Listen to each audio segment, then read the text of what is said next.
back, everybody, to SK Walker Law Mechanic.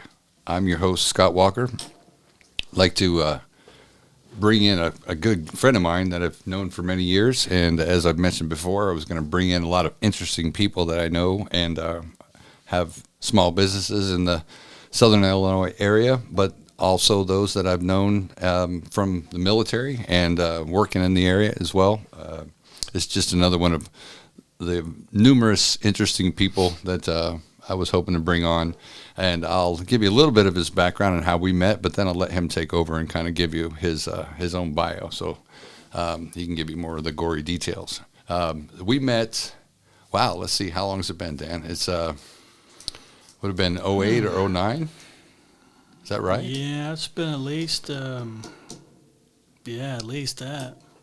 So I know it was about 10 to 15 years, I think. It's been like that. Yeah, it's close. So I know it was before I deployed. Mm-hmm. So I think I had some undergrad left. So yeah, so we're going on. So we met at a local company that's no longer in business. They actually sold out to another company. And we worked there for a while. I was working my way through undergrad, and he was doing his thing. But I found out through the course of working there that he was in the at the time, it was the Marion, right? The Marion Reserve Center. Yeah, you I was were in running? the Army Reserves. Yeah. Okay. Yeah. So he was in the reserves, and I was in the National Guard, and so we had a connection there. There was I don't know, maybe 100 employees at that place we worked, maybe a little less All than that. together. Yeah. There was a couple of units there, but we were over.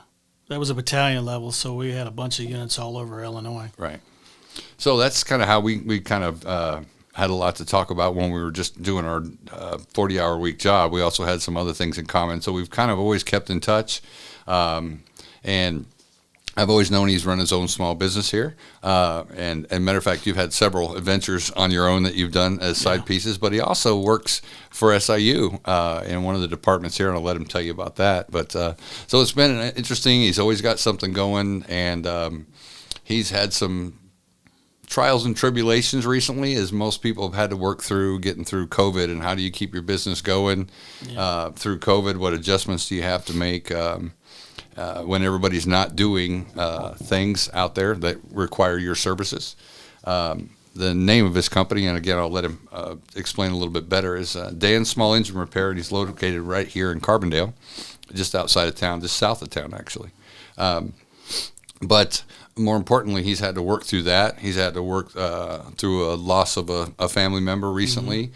He's had some, just a lot of things that we've worked together on some of them. And, but the things that I don't know is the things he's had to go through at SIU, as much as he's allowed to talk about that, is the changes they had to make there just because of COVID. And I'm sure everybody can appreciate those struggles.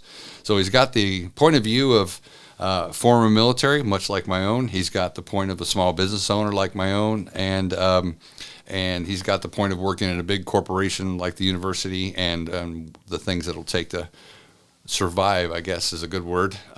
Sometimes that's all you can do, and with COVID is just try to keep your business going, right?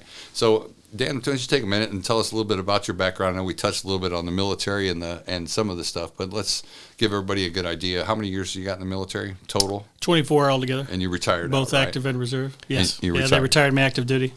And you got out, what were you, Sergeant First Class when you got out? Yep. Okay, that's E7 for those of you. That's so in other words, he's pretty high up there in rank, but not at the very, very top. But still ran the unit. You ran the reserve unit for the most part. All the logistics. Yeah. Everything logistics-wise, I ran it. So he's a great source for people and a lot of veterans. If you have questions about how the military stuff should work as far as paperwork and flow and things like that, and if you're not sure, that he's always a great source. He's a great source for me. Sometimes the agencies or quote-unquote experts that say that they know what, maybe they don't know quite even as much as somebody like Dan would have. So he's always a great source. So you could always feel free to reach out and to me, and he's one of the sources I would pull from to try and help you get your information. So a lot of my friends that are out there, they're always willing to help me help a veteran. So if you need help veterans, just give us a call.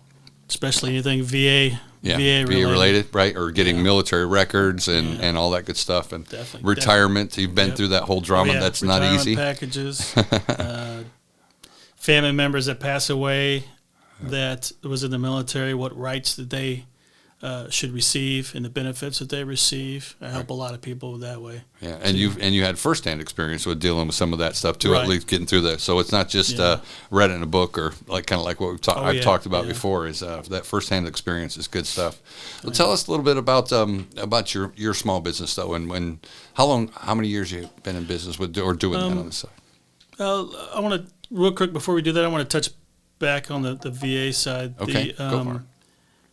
In the military, I was as active duty as an AGR person. I also had to do I was a casualty assistance officer. So when military members pass away, I was the one that the families would get in touch with, and or I'd be assigned to them, and I would assist them, taking care of all the benefits that the deceased would get and everything like that. So Right. yeah, I dealt with all that red tape. And it can be Cut a that lot. red tape down to a little bit. I mean, I got stuff done pretty quickly. So, Yeah. and then escorting bodies back as well. So, And it's a So lot that of was stuff that needs to be done during that time period. And it's really Yes. tough for the families to do. yeah. So I took care of it all, so they didn't have to do it. So, and I still do some of that today, but it's one of the many things that I do to make sure I have no free time whatsoever. So,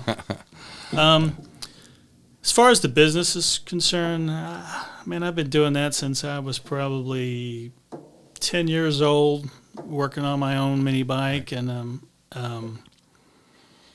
just developed over the years. And finally, I started fixing everybody else's stuff, lawnmowers, tractors, and tillers and stuff. How'd that evolve into a business though? Like it is today. I ended up buying a marine dealership out, and for an outboard business, and worked on a lot of boats and everything. And that's how I started it out as a business. I had the opportunity to do that, and then through some personal things, ended up I had to get rid of the business. Went through a divorce, so had to get rid of it. But I still maintained all my customers, and so I still did it. I just ended up changing locations and just started a new business. That's good. And under a Well, new I'm name. sure and everybody can everything, relate to so- that and going through personal stuff and you're just Yeah. trying to keep your business going now. Yeah. Is most of your So- business, I know they're from all over, but do you get a pretty good focus on the Kincaid area, that the lake, or? No, I used to. We've got more because I'm located just outside, just south of Carbondale. So there's a lot of 10 horsepower lakes. You got Cedar Creek. Sure. I'm sorry, Cedar Lake. Little Grassy, Devil's Kitchen. Those are all 10 horsepower Right. lakes and stuff. So I get a lot of business from there for fixing outboards. And then closest to us, we've got Crab Orchard. So that's where all the bigger outboards are and stuff. So because that's a no limit lake. So Right. that's where I get a lot of local business from. But I get a lot of business from people, customer base. I get people coming from Cape Girardeau, Missouri, Paducah, Kentucky, St. Louis area, Belleville, All Carlisle over. Lake. I get a lot of them come down here. That's good. A lot of So- word of mouth stuff, I'm sure. Yeah. So But you've also picked up another line of work too, right? Where you're actually a warranty yes, repair center Yeah. for some. I work on no, it's just not outboards. I work on anything with a small engine, from lawnmowers, zero turns, pressure washers, tillers, chainsaws, weed eaters,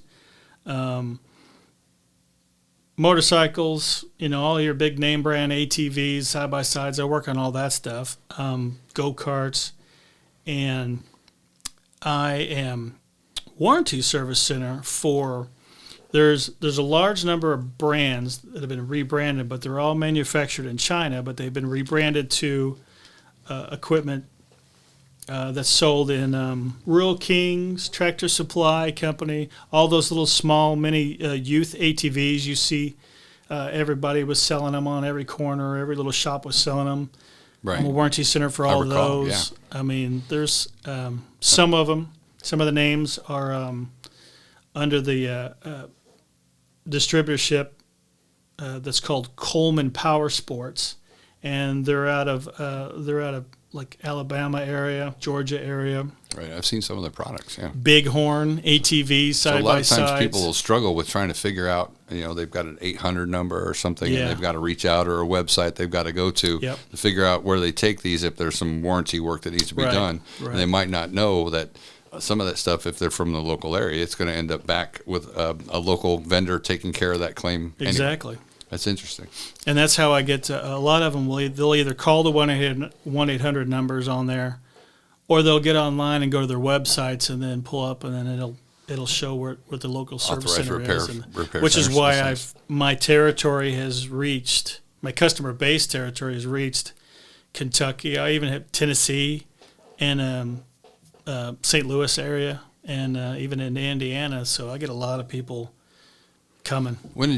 How long did you pick up that factory warranty work? Is that pre-COVID? I guess we could put a timeline there. I've been doing their warranty stuff for I'm going to say probably about 4 or 5 years now. Okay. For all that stuff. And they reached out to me because they had a lot of customers up here that needed to be warranty stuff done on them, and Just didn't have anybody local yeah, to do the it. places that said they would do it wouldn't do it, and none of the big brand name the service dealers around here, they won't touch anything that's manufactured in China. So Yeah. So they were looking for somebody somebody needs to cover something, the so- area, like a regional kind of representation. yeah, and That's a lot good. of them aren't allowed to. Also, so I did. They reached out to me, and I said sure. And then next thing I know, I'm getting a bunch of them from all over the place. So. That's interesting. So when COVID kicked in, did that line of business or the small 10 horse and stuff like that, there were less people out there using their ATVs. Although that was they could escape and not have to worry about social distancing. So did it really impact your work, COVID, a lot? It actually had, for my small engine business, it actually had the reverse effect because everybody had to stay at home for whatever reasons, whether they had to work remotely or just not have a job for a little while. They had to keep busy, so they were cleaning out their garages, their barns, and everything else. So next thing you know, Hey, look at this old outboard. Let's take it over to Dan's. Yeah, okay. I got swamped, and Okay. people just wanting all that stuff fixed. That they finally got a chance to getting it out, and I probably stayed. Oh, when that hit, I was probably instantly 6 weeks backed up. Wow. And I typically stay anywhere from 2 to 6 weeks backed up generally, but that was still on my a little bit of my slower early springtime, and then it just took off. Wow. And I Still got a there was a backlog point now? I was 2 months behind Wow. on getting stuff, It's and then different. of course COVID hit. That affected our parts, getting our parts. Okay. And That that makes was sense. that contributed to me being backed up. Sure. Because I was waiting on parts, so I was continually working on new stuff. Right. So you had more people coming in wanting to Yeah. clean out their garage, get their old 10 horse back up to speed so they could go out and use it.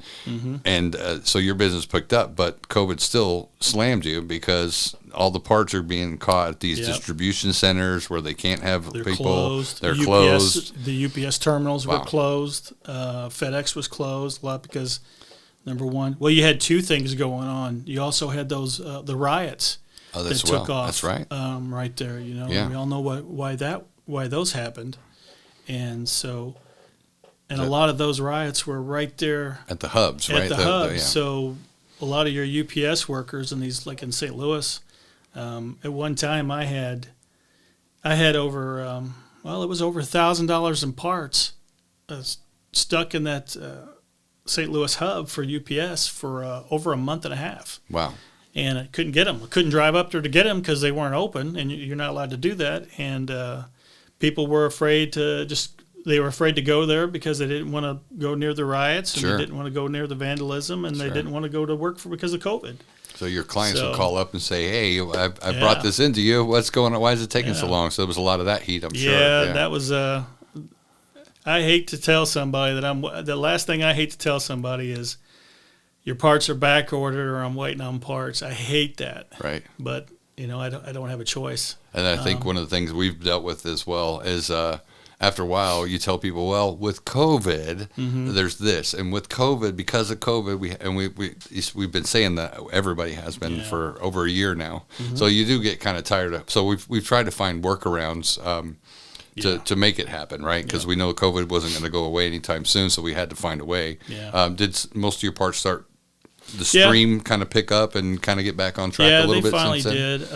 I got to where, because there was such a problem early on when I talked to the my distributorships, where most of the small engine guys around here, where we all get our parts from, and I talked to them and told them how I wanted it shipped instead of going through UPS.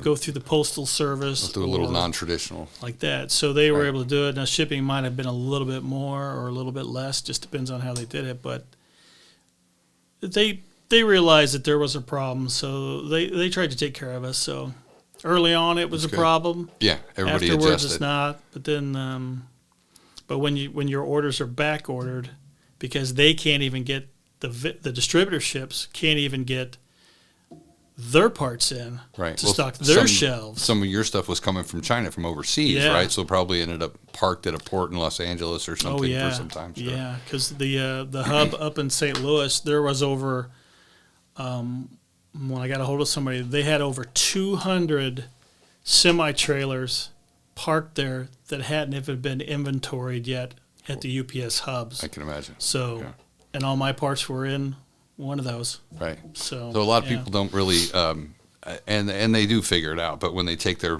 vehicle in, or maybe their 10 horse, in your case, their 10 horse, and they get it fixed, and they'll figure out the line of supply and how many pieces and moving parts are involved in just to get your little outboard going, and how much COVID really did affect that. Even though your business picked up, you're still affected by this entire economy that was kind of on pause. Yeah. So that's interesting. Outboards, I didn't really have a big problem with stuff being backordered because I have a wide range of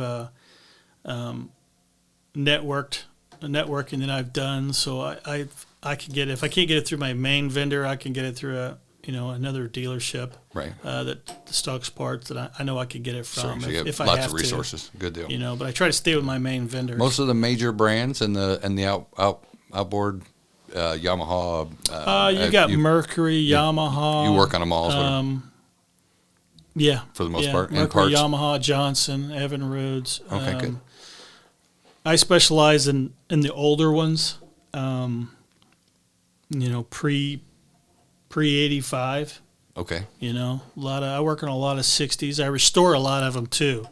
So I've got people shipping them all over the U.S. to me to restore. Yeah. And I've been over there, and you seem to enjoy the restoring part, Oh, maybe yeah. a little bit Yeah. more than just that. Yeah, I picked definitely. that up. Because I end up manufacturing a lot of parts, and I've got a good friend that works for a company that 3D prints, so they've got different media that they can use, and they can 3D print me some parts if I need it, which I've had to do. Right. So that's why Dan and I get along so well on many different things, as you picked up. Sometimes you can go to a manual. Sometimes you got multiple sources for parts.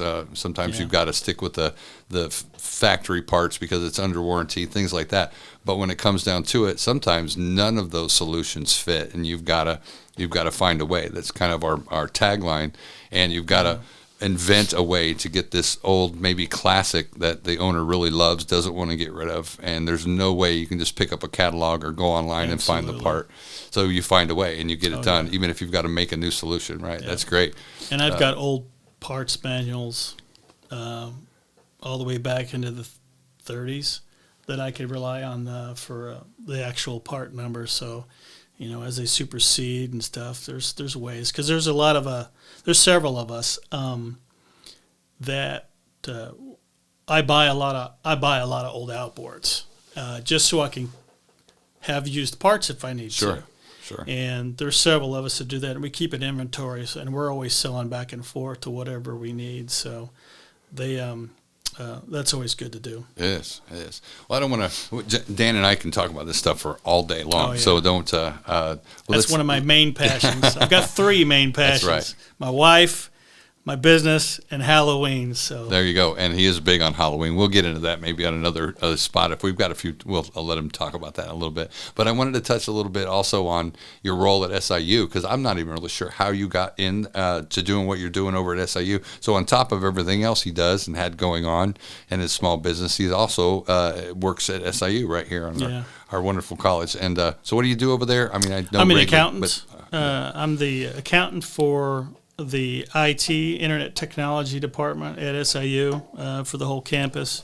We work at Business Services, and there's just a few of us that work there. And I take care of all the telecom billing for the campus, anything phone related or internet. Right. So there's a Comes funny through story me behind eventually. that.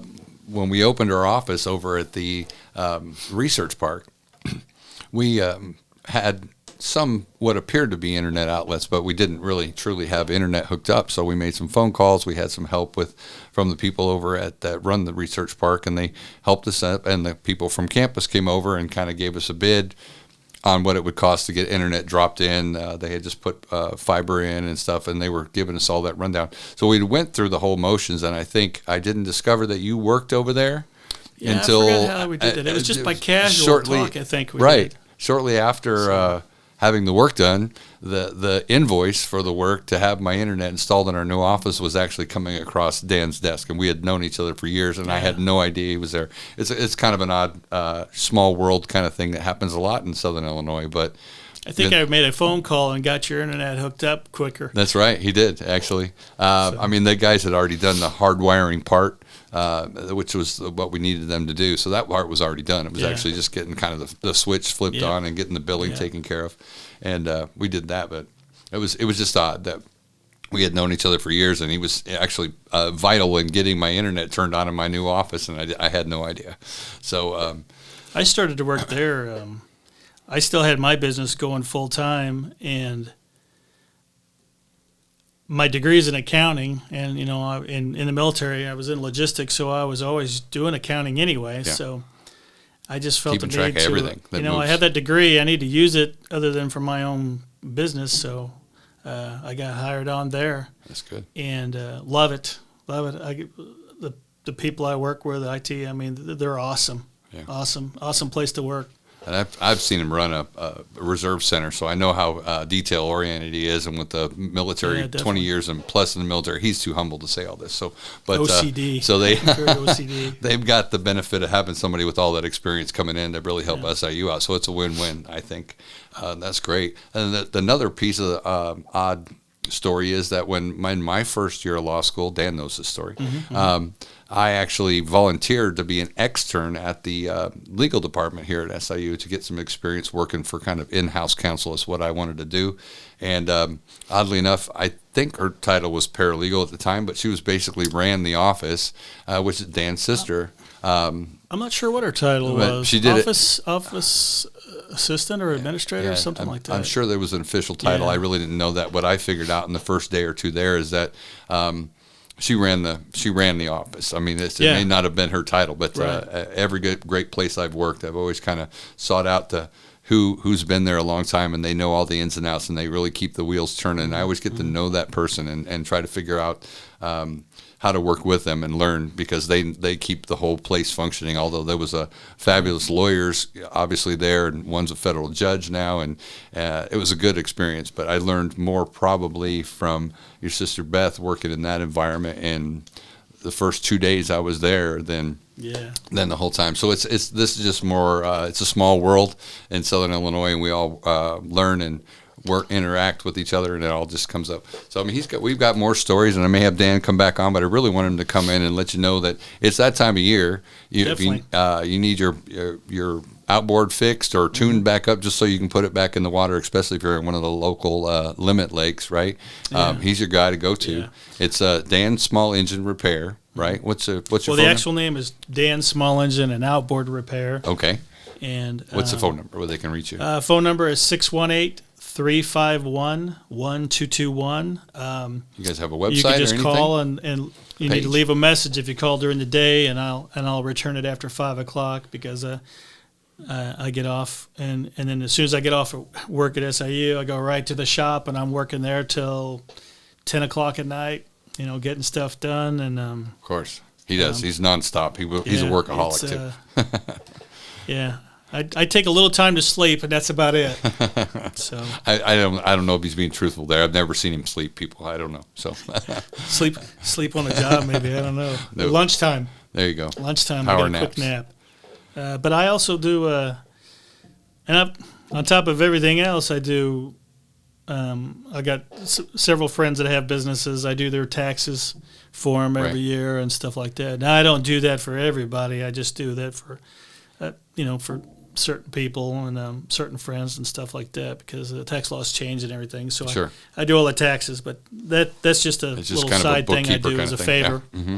So And that's the way we work down here. A lot of people do that. Is we all get to know each other and have our own network of people we can go to and trust and stuff. That's great. Oh yeah. And Dan's came out and he's hung out with me at the Miners, I think once or twice. Have you? Yeah. So he's a good Miner fan. I'm a Miners fan. So now that they're coming back in, that's another thing what we're thinking about doing is having some of the Miners come in, or maybe some host families, or I'd like to go to their games this year. Yeah, and we're back this year. know. So they're back. I think they're in June. They're a little bit later this year, but their schedule's just up.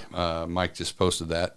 So we're gonna have baseball again. So maybe we'll get some footage or maybe something with Dan and us out there enjoying some good Miners baseball. But Definitely. that's one of our guests coming up too, and very shortly. And lots more people like Dan, and we know a few more characters in town that run small businesses that are military people. And not everybody that I bring on is going to be former military, but I just know so many interesting people that I figured Dan's a good place to bring in and just show you if you need your engine repaired or if you maybe need some help. Even is if he can't help you with doing your accounting, he probably knows somebody who can, and so do I. Absolutely. So just another good resources. I want everybody to know the kind of people that I work with and like I said, hang out with and chat with all the time. We could spend another half an hour talking about working on small engines and stuff like that because we both do it with a passion. But my place is a little hard to find because I'm not allowed to have large signs out there because I'm outside the city limits. One of the key things that is easy or helps it be easy, at least in the fall, is his passion for Halloween that he just mentioned. That's one way to find you. But in the fall, maybe not a lot of people working. So what's the address if they? Address is 3039 South Illinois Avenue, and that's actually at our farm property. I moved it out there. And right across the road from us is Spears Animal Clinic. So I always tell everybody when you go down the road, when you see Spears Animal Clinic, look right across the road. You're going to see a field with an old Western cemetery in it. Right. And it's a Halloween prop that I stopped taking down. And everybody thinks it's a real cemetery, but it's not. It's all fake. He goes. I got in trouble a couple times because I haven't taken care of it. Well, it's not a real cemetery. You can't have a graveyard if you don't take care of it. But it's not. It's a prop, but it is a good way to find your place as you're driving by. It's kind of, as you're headed south out of Carbondale on 51, you take the is that old 51? Yeah, right there at the intersection where the reserve apartments are. Right. You'll turn left, and that's South Illinois Avenue extension. And you'll go down that maybe half a mile. Yeah, and you're on the left-hand side? I'm on the south side, the left side, and I'm putting in a new entrance there. This year I'm putting up I have an old runabout boat that I'm going to bury in the ground, sticking up, and then you'll see that as well. So okay, well that's great, Dan. It was great. I appreciate you coming on to chat with me for a good half an hour now, and it's been fun. We'll have more people on. So look us up. We're on all of the social platforms under SK Walker Law. And I appreciate everybody joining us. We look forward to speaking with you again soon. Thank you.